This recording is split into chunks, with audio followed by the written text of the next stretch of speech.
The appendicular musculature of the muscular system. The appendicular muscles are responsible for stabilizing the pectoral and pelvic girdles, moving the upper and lower limbs, absorbing shocks and jolts as you walk, run, or jump, and aiding in strengthening the joint area. Two major groups of appendicular muscles exist. First, the muscles of the pectoral girdle and upper limbs. Second, the muscles of the pelvic girdle and lower limbs. The muscles that position the pectoral girdle originate on the axial skeleton and insert on the clavicle and scapula. The muscles that move the arm originate on the pectoral girdle and the thoracic cage and insert on the humerus. Muscles that move the forearm and hand primarily originate on the pectoral girdle and humerus and insert on the radius, ulna, or carpals. Extrinsic muscles of the hands and fingers primarily originate on the humerus, radius, and ulna, and insert on the metacarpals and phalanges. The intrinsic muscles of the hand originate primarily on the carpal and metacarpal bones and insert on the phalanges. The muscles of the pelvic girdle and lower limb include the muscles that move the thigh. These muscles originate in the pelvic region and typically insert on the femur. The muscles that move the leg originate on the pelvis and femur and insert on the tibia or fibula. Extrinsic muscles that move the foot and toes originate on the tibia and fibula and insert on the tarsals, metatarsals, or phalanges. The intrinsic muscles of the foot originate primarily on the tarsal and metatarsal bones and insert on the phalanges.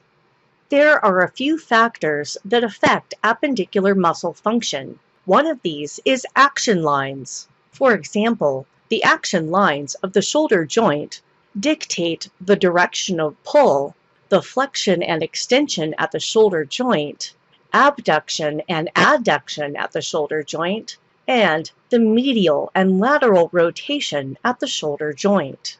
Here is a superficial lateral view with the action lines of the deltoid, biceps brachii, and triceps brachii.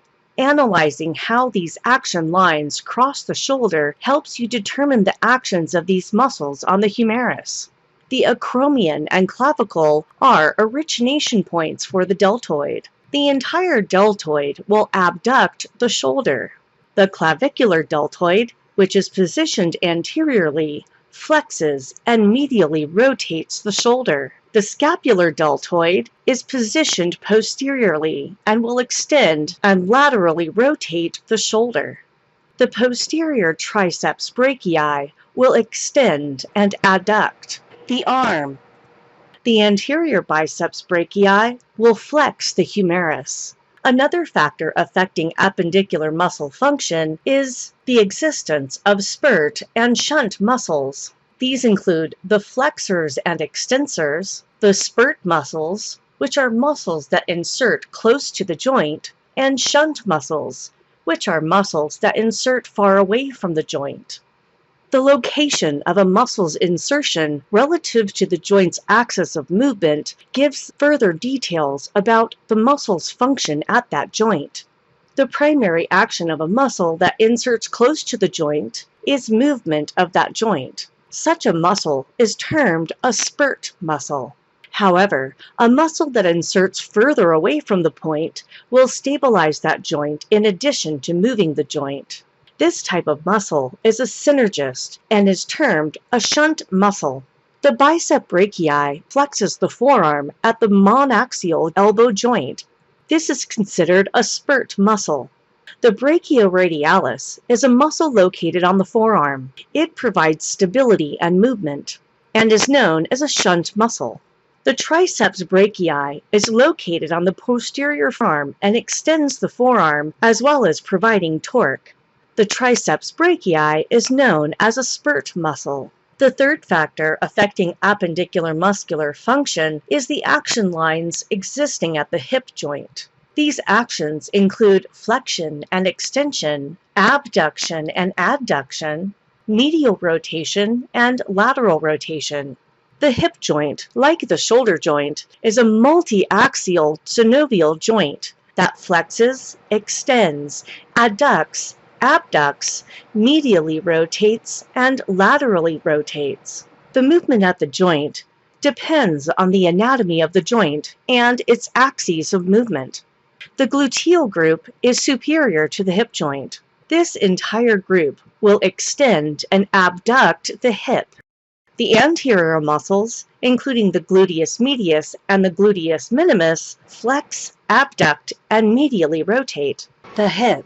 The anterior tensor fasciae latae does the same, flexion, abduction, and medial rotation. The posterior gluteus maximus extends the hip.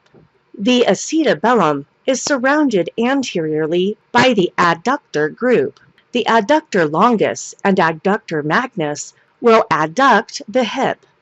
Posterior to the acetabellum is the lateral rotator group. This includes the hamstring group that extends and laterally rotates the hip. The iliopsoas runs lateral to the sacrum and attaches to the femur and flexes the hip. The gluteus medius and gluteus minimus abduct the hip. The obturator externus will laterally rotate, and the tensor fasciae latae will medially rotate the hip. The adductor longus adducts the hip, and the posterior hamstring group extends and laterally rotates. The action lines of the adductor magnus extend from the shaft of the femur to the pubic bone. The muscles associated with the pectoral girdle and upper limbs can be divided into 4 groups. First, muscles that position the pectoral girdle. Second, muscles that move the arm. Third, muscles that move the forearm and hand. And fourth, muscles that move the hand and fingers. The muscles that position the pectoral girdle also coordinate with the muscles that move the arm. These are the trapezius, the rhomboid, the levator scapulae, the pectoralis minor, the serratus anterior, and the subclavius. The trapezius functions to rotate the scapula and extend the neck. The rhomboid adducts the scapula. The levator scapulae elevates the scapula. The pectoralis minor protracts the shoulder. The serratus anterior protracts the scapula, and the subclavius function to protract the shoulder. The muscles of the pectoral girdle and upper limbs include the muscles that move the arm. These include the deltoid, the supraspinatus, the infraspinatus, the subscapularis, the teres major, and the teres minor. The deltoid abducts the arm. The supraspinatus abducts at the shoulder. The infraspinatus laterally rotates at the shoulder. The subscapularis medially rotates at the shoulder. The teres major is responsible for extension and medial rotation at the shoulder, and the teres minor is responsible for lateral rotation and adduction at the shoulder.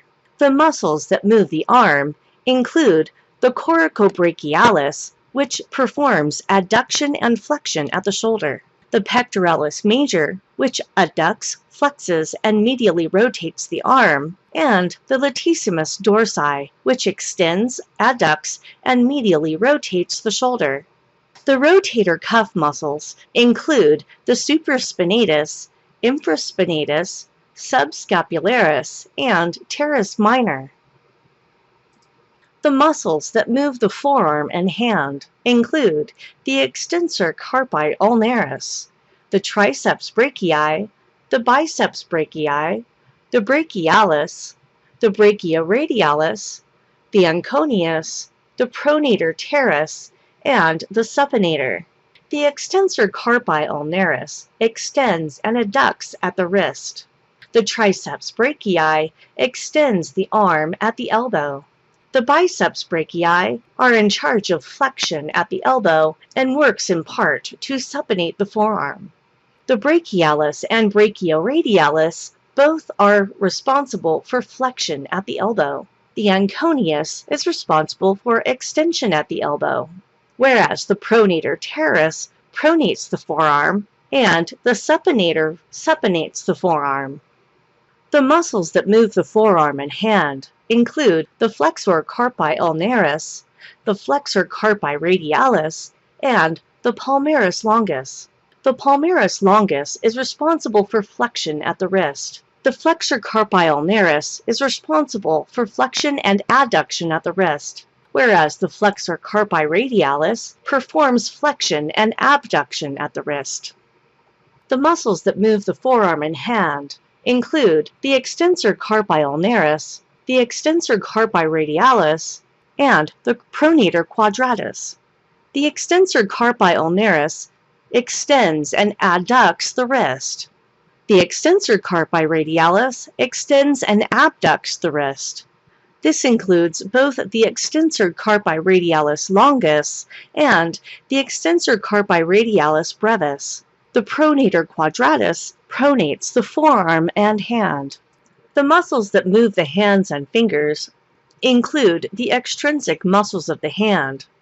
These muscles are found mostly in the forearm and include the abductor pollicus longus, the extensor digitorum, the extensor pollicus brevis, the extensor indicus, the extensor digiti minimi, the flexor digitorum superficialis, the flexor digitorum profundus, and the flexor pollicus longus.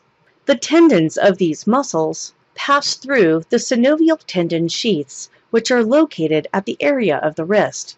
The muscles that move the hands and fingers also include intrinsic muscles of the hand. These muscles are found mostly in the palm or dorsum of the hand. These include the adductor pollicus, the opponens pollicus, the palmaris brevis, the adductor digiti minimi, the abductor pollicus brevis, the flexor pollicus brevis, the flexor digiti minimi brevis, and the opponens digiti minimi, along with the lumbrical, the dorsal interossi, and palmar interossi. There are also compartments and sectional anatomy of the arm and forearm. The anterior compartment holds the biceps brachii, brachialis, and coracobrachialis muscles. The posterior compartment houses the triceps brachii. The forearm is divided into 4 compartments: the superficial anterior compartment, the deep anterior compartment, the lateral compartment, and the posterior compartment. The superficial anterior compartment include the muscles, the flexor carpi radialis, the flexor carpi ulnaris, the flexor digitorum superficialis, the palmaris longus, and the pronator teres. The deep anterior compartment houses the muscles, the flexor digitorum profundus, the flexor pollicus longus, and the pronator quadratus. The lateral compartment houses the brachioradialis, the extensor carpi radialis brevis, and the extensor carpi radialis longus. The posterior compartment houses the abductor pollicus longus, the anconius, the extensor carpi ulnaris, the extensor digitorum, the extensor digiti minimi, the extensor indicus, the extensor pollicus brevis, the extensor pollicus longus, and the supinator. The muscles of the lower limbs are larger and more powerful than those of the upper limbs. The muscles of the pelvic girdle and lower limbs can be divided into 3 groups. First, the muscles that move the thigh. Second, the muscles that move the leg. And third, the muscles that move the foot and toes. The muscles that move the thigh originate on the pelvis. Many of these are large and powerful and fall into 4 groups: the gluteal group, the lateral rotator group, the adductor group, and the iliopsoas group. The muscles that move the thigh include the gluteal muscles. The 4 gluteal muscles include the gluteus maximus, the gluteus medius, the gluteus minimus, and the tensor fasciae latae. The gluteus maximus extends and laterally rotates at the hip. The gluteus medius is in charge of abduction and medial rotation at the hip. The gluteus minimus, the gluteus medius, and gluteus minimus both function for abduction and medial rotation at the hip. The tensor fasciae latae performs extension of the knee and lateral rotation of the leg. The muscles of the pelvic girdle and lower limbs include muscles that move the thigh. This includes the lateral rotator group. The lateral rotator group has the following four muscles: the obturator muscles, piriformis, and gemelli muscles, which all function to laterally rotate and abduct the hip, and the quadratus femoris, which performs lateral rotation of the hip. The muscles of the pelvic girdle and lower limbs include muscles that move the thigh. The adductor group of these muscles includes the adductor brevis, adductor longus, adductor magnus, pectineus, and gracilis. The adductor brevis functions to adduct and flex the hip. The adductor longus is in charge of adduction and medial rotation at the hip. The adductor magnus adducts at the hip. The pectineus performs flexion and adduction at the hip. The gracilis is responsible for flexion and medial rotation at the knee, as well as adduction and medial rotation at the hip. The muscles that move the thigh include the iliopsoas group, which includes the iliacus and the psoas major. Both of these perform flexion at the hip. The muscles that move the leg include the extensors of the knee, collectively called the quadriceps femoris. The quadriceps femoris includes four muscles: the vastus intermedius, vastus lateralis, and vastus medialis, all of which function to extend the leg, and the rectus femoris, which extends the leg and flexes at the hip. The flexors of the knee are collectively called the hamstrings and includes the biceps femoris, semimembranosus, and semitendinosus muscles. The semimembranosus and semitendinosus muscles both function to flex the leg, whereas the biceps femoris both flexes the leg and extends at the hip. The flexors of the knee include the Sartorius and the popliteus. The Sartorius allows for crossing of the lower leg. It flexes and abducts and laterally rotates the hip. The popliteus medially rotates the hip. The muscles that move the foot and toes include the extrinsic muscles of the foot and intrinsic muscles of the foot. The extrinsic muscles of the foot are muscles that originate on the distal end of the femur or on the tibia or fibula, but yet move the foot and toes. Intrinsic muscles of the foot are muscles that originate on some aspect of the foot itself, but yet move the toes. The extrinsic muscles of the foot include the tibialis anterior, gastrocnemius, fibularis brevis, fibularis longus, plantaris, soleus, and tibialis posterior. The tibialis anterior is responsible for dorsiflexion and inversion of the foot. The gastrocnemius, plantaris, and soleus perform plantar flexion. The fibularis brevis and fibularis longus perform plantar flexion along with eversion of the foot. And the tibialis posterior performs plantar flexion and inversion of the foot. The muscles that move the foot and toes include the extrinsic muscles of the foot. These are the flexor digitorum longus, the flexor hallucis longus, the extensor digitorum longus, and the extensor hallucis longus. The flexor digitorum longus flexes the toes 2 through 5. The extensor hallucis longus performs flexion of the hallux. The extensor digitorum longus extends the toes 2 to 5, and the extensor hallucis longus extends the hallux. The intrinsic muscles of the foot include the abductor hallucis, the flexor digitorum brevis, the abductor digiti minimi, the lumbricals, the flexor halluci brevis, the flexor digiti minimi brevis, and the plantar aponeurosis. The intrinsic muscles of the foot include the quadratus plantae, which flexes the toes 2 through 5, the adductor hallucis, which adducts the hallux, and the plantar interosi, which adducts the toes 3 through 5. The intrinsic muscles of the foot include the extensor digitorum brevis, which extends the toes of digits 1 through 4, and the dorsal interosi, which function to abduct the toes 3 and 4 and extends toes 2 through 4. The thigh is divided into 3 compartments: the anterior, posterior, and medial. The anterior compartment houses the rectus femoris, vastus lateralis, sartorius, vastus medialis, and the femoral artery, vein, and nerve. The medial compartment contains the adductor longus and adductor magnus. The posterior compartment contains the sciatic nerve and the biceps femoris and semitendinosus. Thank you for watching.